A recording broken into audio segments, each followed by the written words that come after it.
Today we have a 2010 Ford Fusion 2.5 hybrid with about 150 on it. The customer is saying that it shakes, shimmies, doesn't accelerate like it's supposed to. It's misfiring, has no power, etc. I'm thinking it's a coil or a spark plug. We're going to show you where this is located and how to replace it. Once we're under the hood, this is the 2.5 motor, which is just an inline 4, but it is the hybrid. So our plugs are going to be under this cover.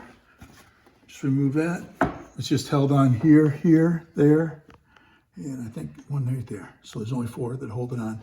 As you can see, this motor is leaking from the valve cover, which has nothing to do with your spark plugs or your coils.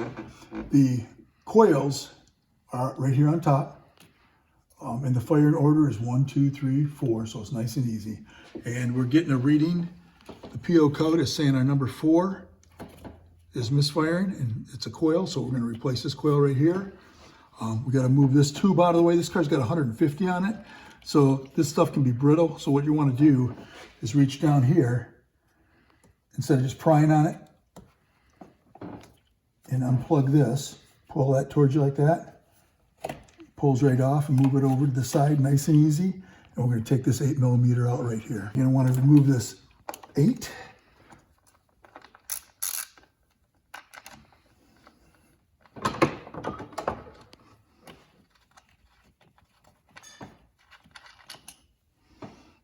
Okay, and on this back side, if you can see it, this clip right here, now you can move it around a little so you can get at it.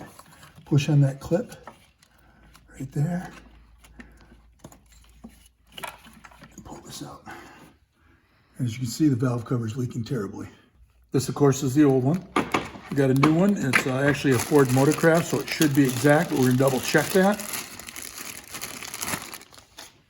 Okay. Looks like exactly the same thing.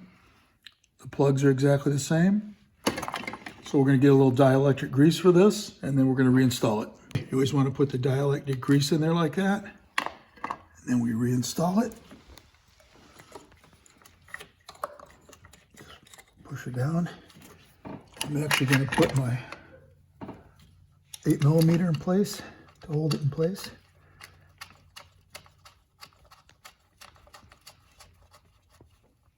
Snug that down.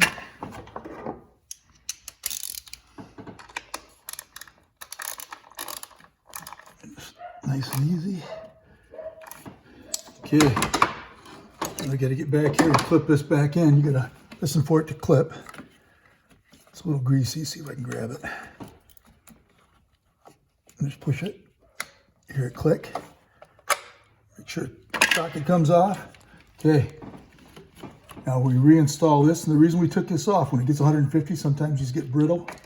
So put that back on. You hear that clip? The last thing we're going to put on is this valve cover. Just lined up like that. Hear it pop in place. And that's all it takes to install a coil on a 2010 Ford Fusion 2.5.